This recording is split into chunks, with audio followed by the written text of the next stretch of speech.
नमस्कार मित्रांनो, आज या मालिकेमध्ये आपण पाहणार आहोत की सावली विचार करत असते तिलोत्तमा जी काही बोलली आणि सारंग तिला काय समजून सांगत होता. तर प्रत्येक वाक्याचा सावली आता विचार करत असते की सावली वाईट थोडी आहे ग, मग सगळेच थोडी वाईट असू शकतात. तुझा जो विचार आहे तो बदल की आई. त्या सावलीने घराला, घरातल्या माणसांना किती सांभाळलंय, किती प्रेम दिलंय. सगळेच लोक वाईट नसतात. तिलोत्तमा म्हटलेली असते ठीक आहे ना, आता सध्या चांगली, पण इथून पुढे सुद्धा चांगलीच राहणार कशावरून.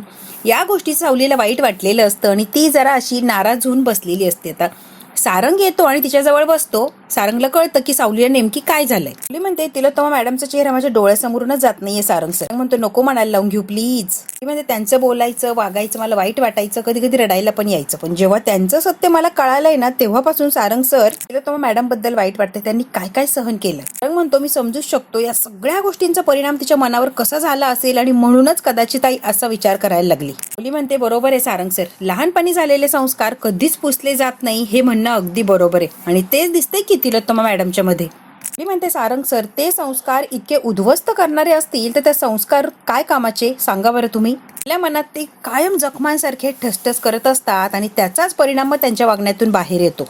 इथून पुढे ना सारंग सर मला खूप जपून राहायला लागणार आहे. जपून राहणार म्हणजे काय सावली, तुझं वागणं बदलणार की तुझा स्वभाव बदलणार. सावली सगळ्यात महत्वाचं, तुला बदलायची गरज नाहीये. सावली तुला बदलायची काहीच गरज नाहीये, तू आहे तसंच राहायचंय. नाही सारंग सर, माझ्याकडून नकळतपणे काही जर चूक झाली त्यांना वाईट वाटायचं, त्यांचा विचार करून मी सुधारण्याचा प्रयत्न करते. तू आहे तशीच राहा, तुला बदलण्याची काही एक गरज नाहीये. सारंग म्हणतो मी तुला सांगतोय ना सावली, तू का ऐकत नाहीये. हे बघा मला आता जरा तिलोत्तमा मॅडमचाही विचार करायला लागणार. त्या फार दुखावल्या गेल्या. तो चाललंय ते तुझ्या एकटीचं नाहीये, मी सुद्धा तुझ्यासोबत आहे ना सावली, मग कशाला घाबरतीये तू.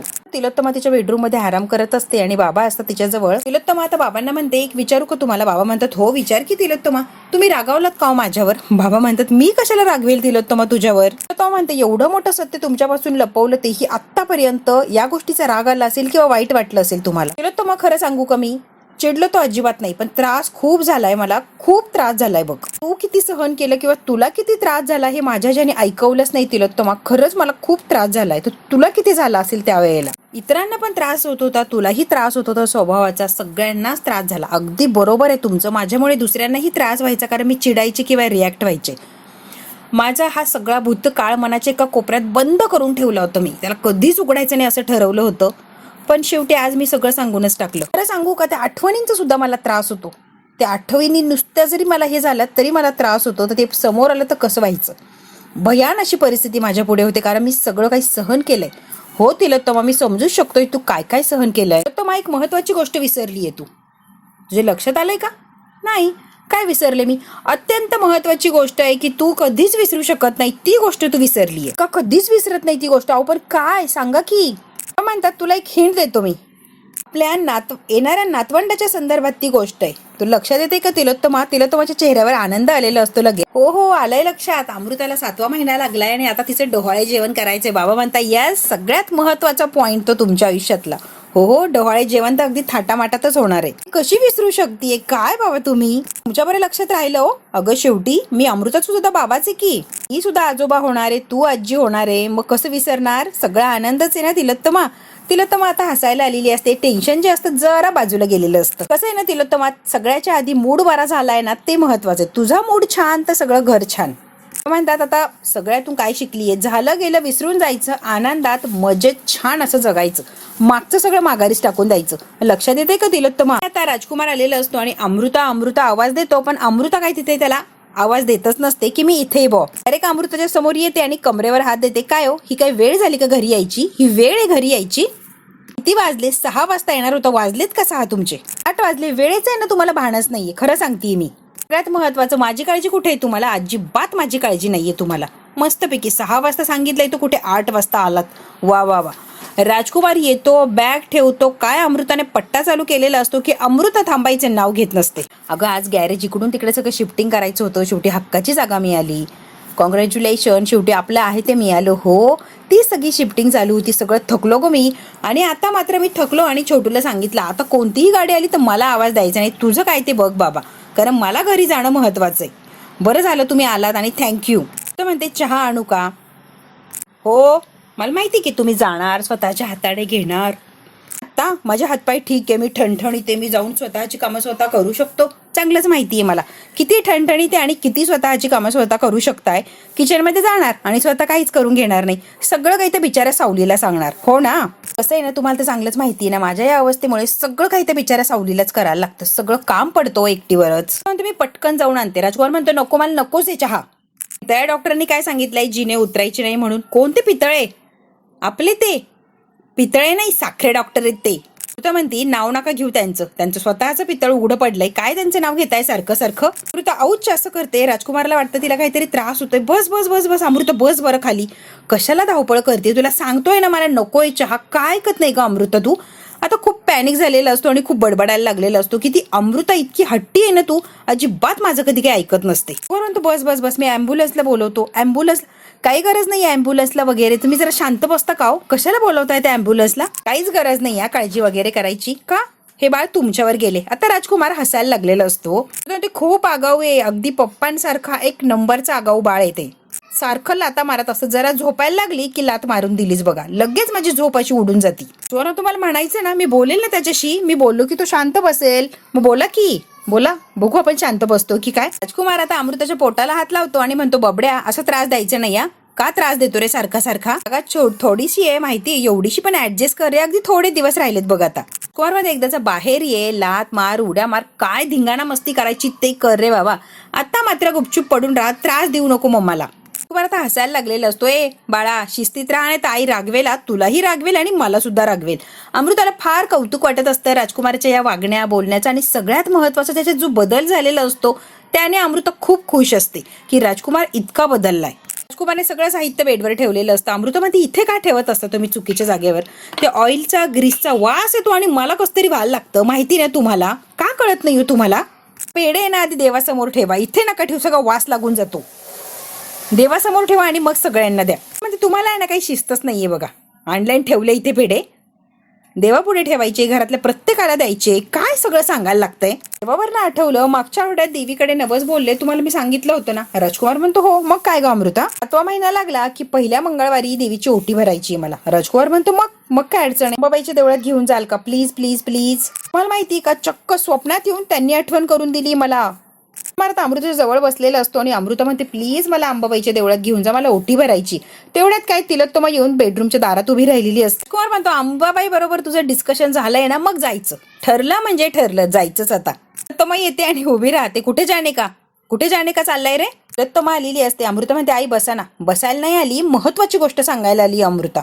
काय हो आई? माझं गुरुजींची बोलणं झालंय आणि सगळं व्यवस्थित मी मॅनेजही करणार आहे, पण तुला मी सांगायला आली मुद्दामून. आठवड्यातली एक चांगली तारीख त्यांनी मला काढून दिली आहे, आपण डोहाळे जेवण करायचंय, ठीक आहे ना? अमृता म्हणते हो. आता राजकुमार अमृताला खुणावतो. अमृता म्हणते आई मला तुमच्याशी जरा बोलायचं होतं. तिलोत्तमा म्हणते बोल की. काय ग? अंबाबाईकडे नवस बोलली होती, 7वा महिना लागला की पहिल्याच मंगळवारी ओटी भरेल म्हणून. मला अंबाबाईच्या देवळात जायचंय ओटी भरण्यासाठी. गुरुजींनी मला असं सांगितलंय की डोहाळे जेवण होईपर्यंत घराचा उंबरठा ओलांडायचं नाही. एकदा डोहाळे जेवण होऊ दे, मग जा की अंबाबाईच्या दर्शनाला. आता नाराज झालेली असते आणि राजकुमारकडे बघते. तिलोत्तमा म्हणते काय बघती तू? कळतंय का तुला काय सांगते मी अमृता? तेव्हा म्हणते अजिबात आगाऊपणा करायचं नाही. नाही म्हणजे नाही, बाहेर जायचं. आता राजकुमार तिच्याकडे बघायला लागलेला असतो. हो आई, नाही जाणार आम्ही बाहेर. आता राजकुमार हसायला लागलेला असतो तिलोत्तमा निघून गेल्यावर. अमृता म्हणते हसू नका, अजिबात हसू नका. देवी ना आईच्या स्वप्नात आली होती. परत अमृता अगं आई असं करते. तो परत धावत येतो. करू का मी ॲम्ब्युलन्सला फोन? तू सांग, करू का ॲम्ब्युलन्सला फोन? काय हो सारखं ॲम्ब्युलन्सला फोन करताय? ते बाळ लात मारताय मला की लगेच ॲम्ब्युलन्सला फोन लावताय? तुमचं आहे ना ते बाळ काहीच ऐकत नाही आणि तुम्हाला तर अजिबातच काही कळत नाही. सारखं याला बोलू का त्याला बोलू का? बाळ लात मारते त्याच्याने मला त्रास होतोय, तर काय चाललंय तुमचं? अमृता आणि राजकुमार छान असा आनंदात वेळ घालवत असतात. सगळं काही छान असतं त्यांच्यामध्ये. इकडे आता दुसऱ्या दिवशी सावली तुळशीआईची पूजा करत असते आणि तुळशीआई तुझी कृपा आम्हा सर्वांवर असू दे, तेही सदैव. आता अमृता खाली आलेली असते सावलीला शोधत शोधत. सावली तुला केव्हाची शोधतीये मी? हो वहिनी, मी पूजा करायला आले होते. बोला की, काय काम होतं माझ्याकडे? तुम्हाला काही हवंय का? नाही ग, मला नकोय काही. उद्याच्या मंगळवारी देवीची ओटी भरायची मला. हे म्हटले होते मी तुझ्यासोबत येतो. काम खूप वाढलंय, यांना वेळच नाहीये. येशील का माझ्यासोबत? हो नक्की येणार मी, नाही का म्हणणार. मी म्हणते तुम्ही फक्त कळवा आपल्याला कधी निघायचंय, मग आपण लगेच जाऊया. आता सावली आणि अमृता बोलत असतात. यांच्यावर कोणीतरी लांबून नजर ठेवून असतं की यांचं काय चाललंय काय नाही. कुणीतरी लांबून यांना बघत असतं. त्यांचं बोलणं चाललेलं आहे तेवढ्यात तिलोत्तमा सुद्धा आलेली असते. काय काय चाललंय तरी काय तुमचं?